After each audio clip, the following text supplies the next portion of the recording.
Chapter 4. Not far away and deep underground, an aspiring hero named Ben realized he'd been robbed. He slept poorly, dreaming that he was caught within a massive web. Its sticky threads thrummed and jolted, and Ben knew what that meant. Some monstrous spider was skittering somewhere nearby, just out of sight, making its way across the web, its mandibles dripping with venomous saliva as it approached him, hungry for his flesh. He awoke thrashing in his bed, tearing at the tangled sheet. It took him a long moment to realize that it had only been a dream, that he was safe. A moment after that, he realized that he was alone. He rose, puzzled over the absence of his friend. "Logan?" he called, but quietly, fearful of attacking the wrong kind of attention. He decided to better received his weapon before doing anything else. "That's not good," he said, peering into his bedside chest. It it was where he stashed all of his valuables before bedding down for the night. He had ores and ingots and redstone dust, potions and arrows that had been treated with potions, a diamond pickaxe, an enchanted sword, and emeralds. A whole stack of beautiful glittering emeralds. It was gone now, all of it, gone. "Oh, that's really not good," he said again. "Logan," he called. "Buddy?" He had to try, but he wasn't expecting an answer, really. Logan hadn't just disappeared. His bed was gone too, packed up and hauled off along with all of Logan's stuff. And yes, apparently all of Ben's stuff too. "Logan!" he said, shrill this time. Something answered, but it wasn't Logan. From the darkness, a harsh hissing sound set Ben's nerve on edge. He knew precisely what he had seen when he turned to face the sound. A creeper skulked toward him. Its eerie alien face was a mask of horror, its downturned mouth open in a frozen, silent scream. Ben took one instant step forward, lifting his sword up, which was empty. Right. He followed through on his way, shrugging the creeper with his bare hand. The man faltered for a moment, knocked backwards by a blow. Ben thought, "I can do this." And then the creeper exploded. Ben felt the pain of the explosion and the distorting of being thrown off his feet. Grainy smoke filled his vision, and the ground beneath seemed to disappear. He fell a short distance, taking even more damage upon landing. It took a few moments to Ben realize. It took a few moments for Ben's head to clear. When it did, he realized he had fallen into a lower, darker cave. He was surrounded by the stony rubble left behind in the creeper's explosion. One of the torches from above had fallen by his foot. The explosion have the explosion having knocked it right off the wall where he placed it the night before. He snatched it off the ground and set it upright. In the small halo of light cast by the torch, Ben gathered up the loose blocks of stone. Aside from the armor he'd been wearing as he slept, the stone was all he had in the world. And his armor had seen better days.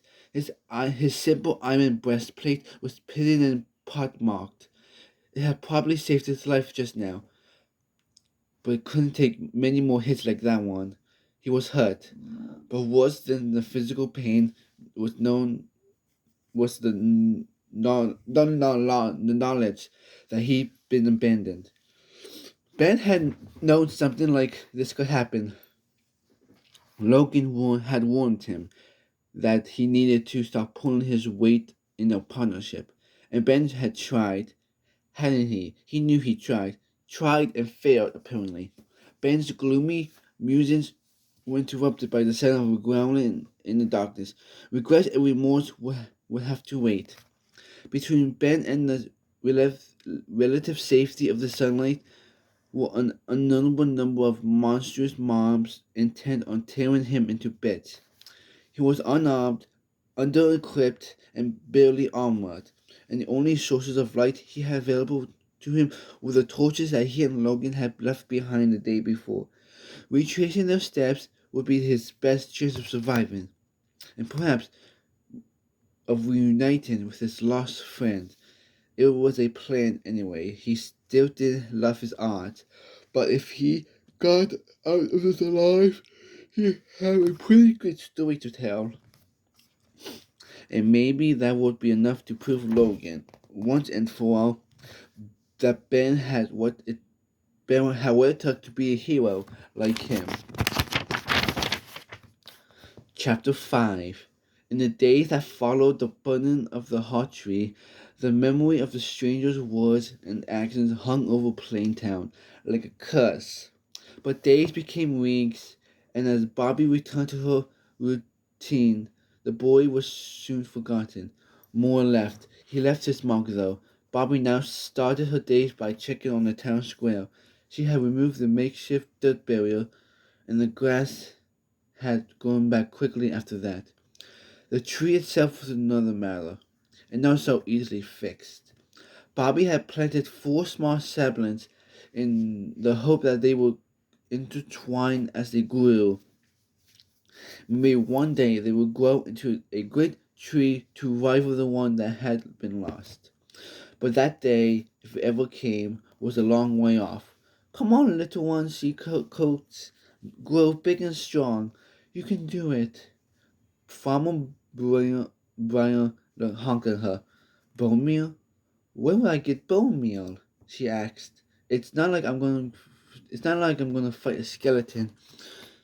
The farmer honked again, and separate Ellis chimed in to agree. "Well, I appreciate the vote of confidence, you two," Bobbie said. "I'll keep it in mind." Night came early. The midday sun had barely begun its slow dip toward the western horizon when it disappeared behind a thick wall of clouds. Bobbie felt a chill as the daylight was suddenly dim. "There must be a storm coming," she said. She had no idea. The wind picked up and thunder pealed in the distance. Bobbie hurried to finish what she was doing. She strayed from the village again to a small cluster of oak trees. The trees stuck out from the flat plain like a single tuft of unruly hair, or like a hand grasping upward from the grave. Bobbie had come here to replenish her supplies. She could never have too much oak, but as the bolt of lightning flashed on the horizon, she decided to cut her errand short. Getting caught in a thunderstorm could be dangerous, and not just because of the elements. Sometimes, if the cloud cover was thick enough, nocturnal creatures would come out during the daytime storm. Somehow, Bobbie didn't think her wooden axe would do much against a monster. The first drops of rain tapped danced across her shoulders as she crossed into the village. She passed Goalie, who stood watching the plains for signs of danger. Or maybe the golem was just intrigued by the lightning. As always, Goalie was oblivious to the rain, making no effort to seek shelter. Bobbie was glad the golem couldn't rust. As she hurried toward the center of town, Bobbie saw her neighbors running to and fro, all in a rush to finish their tasks.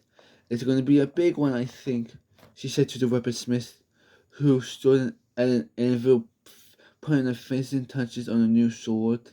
The villager grunted in agreement. Window shutters clacked in the wind. Farmer Briar's crop swayed wildly. Lightning flashed overhead, and Bobbie ran the last few yards to her home, swiftly closing the door behind her. Through the window, she could see the drizzle become a downpour. She made it indoors. She made it indoors just in time.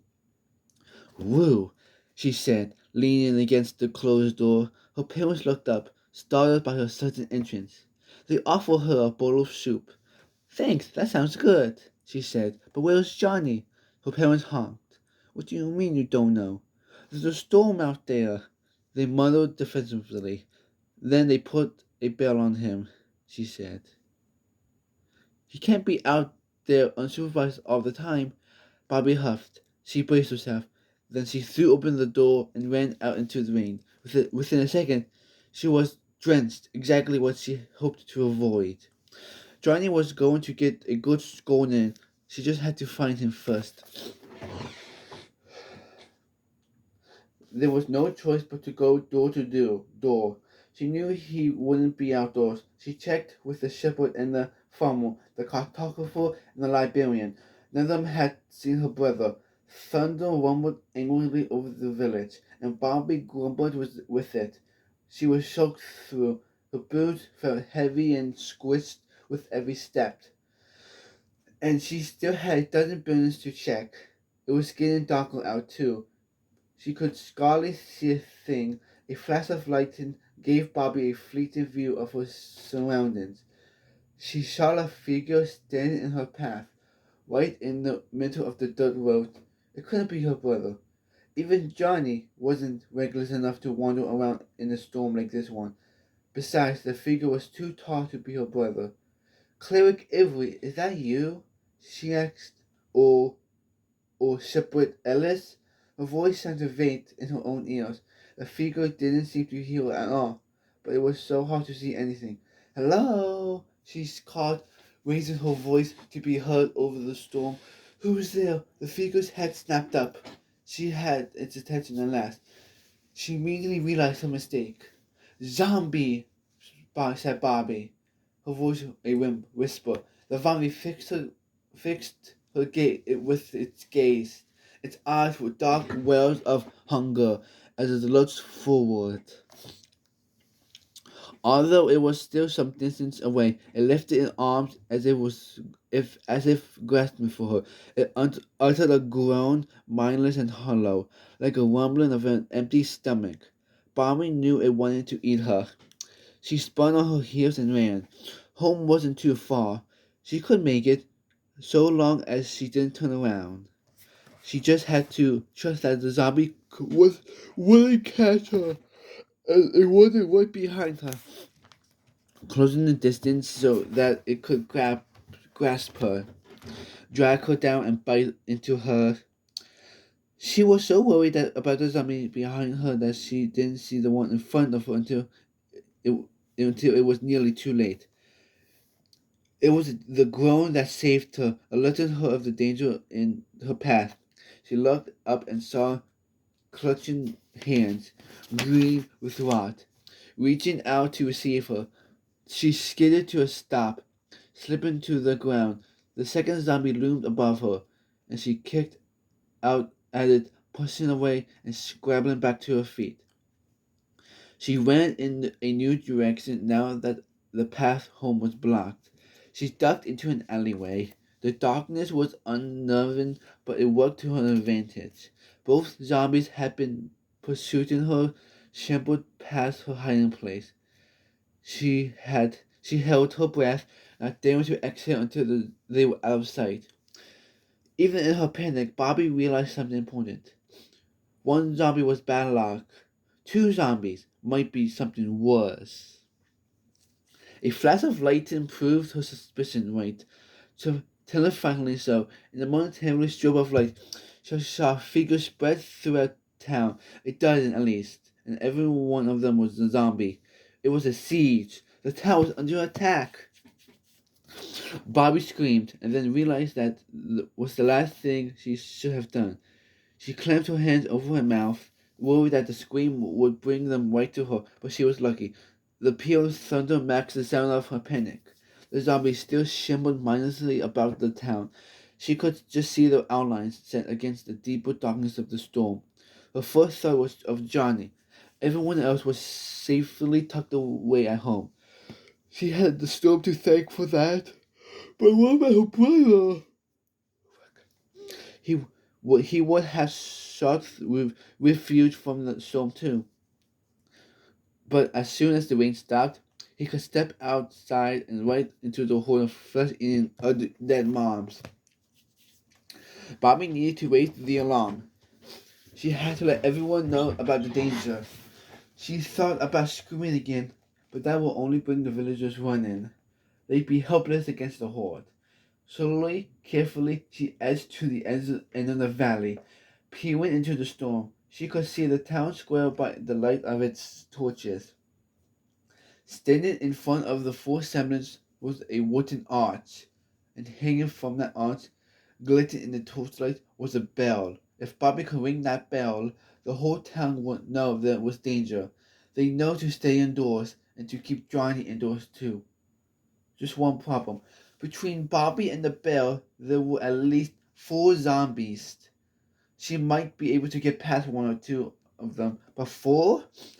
It was impossible. And even if she got past them somehow, even if she made it to the bell, the moment she rang it, every zombie in the area would know exactly where to find her. It would be like ringing the dinner bell. She shifted her weight back and forth, considering her options. None of them were good. Come on, Bobbie, she whispered. You can do this. Don't be a chicken. Chicken. That's what it did. That's what it did it. As soon as she said the word, she saw Farmer Brothers' prize-worthy poultry. If Bobbie was smart and careful, if she did everything just right, those chickens just might save the entire village. Chapter 6. Bobbie knew Plaintown inside and out. She could have drawn a map in her sleep. She could have walked from the town center to the front door of any given building with her eyes closed and without stomping on a single flower. That's why she decided to destroy the torches. She had to force herself to do it. Something deep inside her howled at the idea of making the village even darker. But she knew, masterly, that the dark would give her an advantage. It would make her harder to spot as she made her way. Carefully, slowly, painstakingly so, to the farmer's enclosure at the north end of the village. On the other side of the fence, 2 chickens, Sally and Sue, cut and cooed, going about their business as if they didn't have a care in the world. A little one would have been nice, she whispered to them. You know what, like a cock-a-doodle-doo, you know zombies are invading? That would have gone a long way. Maybe next time? Sally chucked lightly. Fine, said Bobbie. Then she swiped a freshly laid egg. But I'm taking this. Bobbie looked to the north. She couldn't see far. The storm swallowed the normal picturesque view from the farmer's field. But she knew a vast expanse of open grassland stretched before her. Anything might be lurking out there, and normally that knowledge was enough to make her glad for the safety of the village. But the village wasn't safe now. It would actually be smarter for Bobbie to head out onto the plains than to turn back and try to reach the bell at the center of town. Sometimes the smart move is too selfish to even consider, she whispered to herself. She clucked as if agreeing with her. You can say that again, Bobbie said, as she clutched the egg to her chest. Back I go. Bobbie took care to consider her every step. She stuck close to the buildings, where the shadows poured most darkly.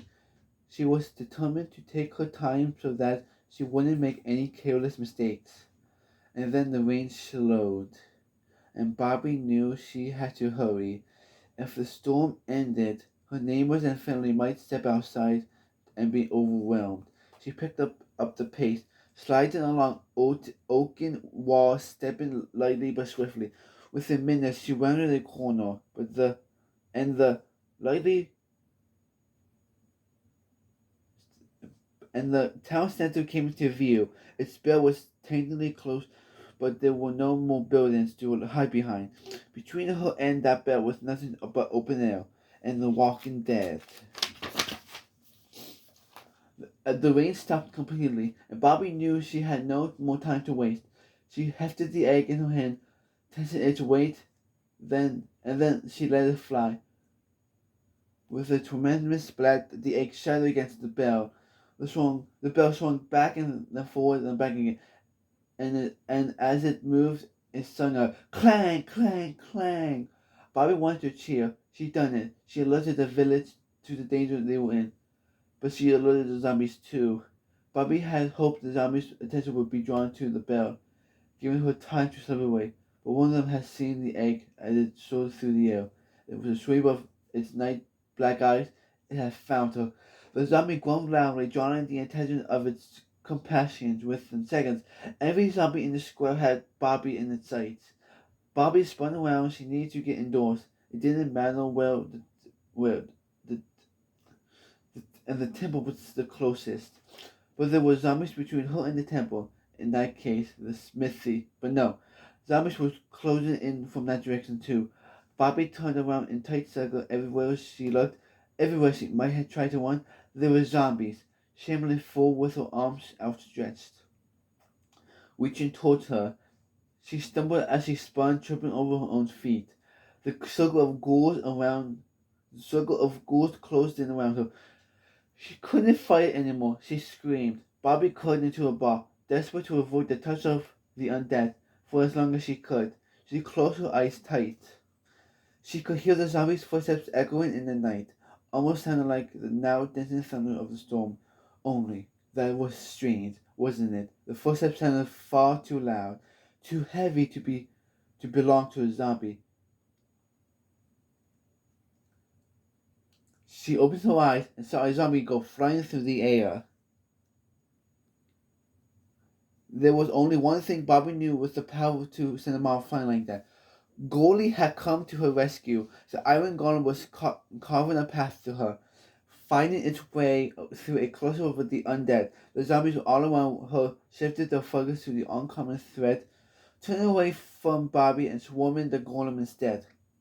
Goldie's great iron fist swung back and forth, and zombie after zombie was knocked off his feet. Bobbie felt elation at the sight, but it was short-lived.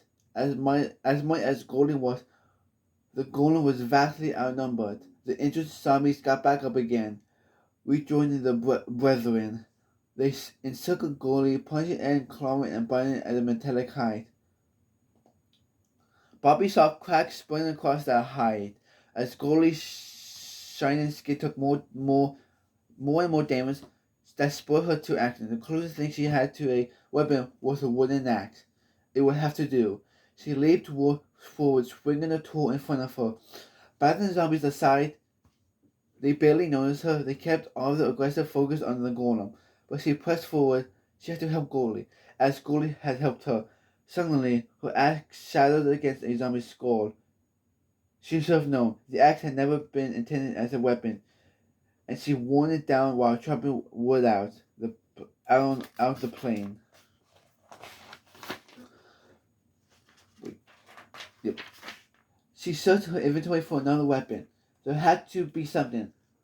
That's when Goldie struck her. Bobbie didn't know that what had happened at first. She only knew that she felt pain, and then she was flying backwards. She landed right at the door of the temple, almost as if she'd been thrown to safety. She looked back to where Goldie stood. The Golem was a head taller than any zombie, but behind that swarmed the construct climbing on top of one another to overwhelm it. Goldie gazed out over the fragments and met Bobbie's eyes. She expected to see the Golem's features twist with rage or pain, or even fear. But Goldie was as expressionless as ever. Did the Golem know it had saved her life? Did the knowledge bring her in any peace? Bobbie searched the construct's eyes for answers, and then a zombie landed the killing blow. Goldie's iron skin cracked and splintered. The Golem uttered a final tortured breath, a sort of stony death rattle, and then shattered. Goldie! She screamed, "No!" The zombies immediately turned their attention back to her. Bobbie whirled around, throwing herself against the temple door. It slammed open, and as soon as she crossed the threshold, she slammed it shut again. She watched the closed door with mounting dread. Would the zombies pursue her, or was she finally safe? Footsteps sounded behind her. and Bobbie lashed out instinctively with her elbows.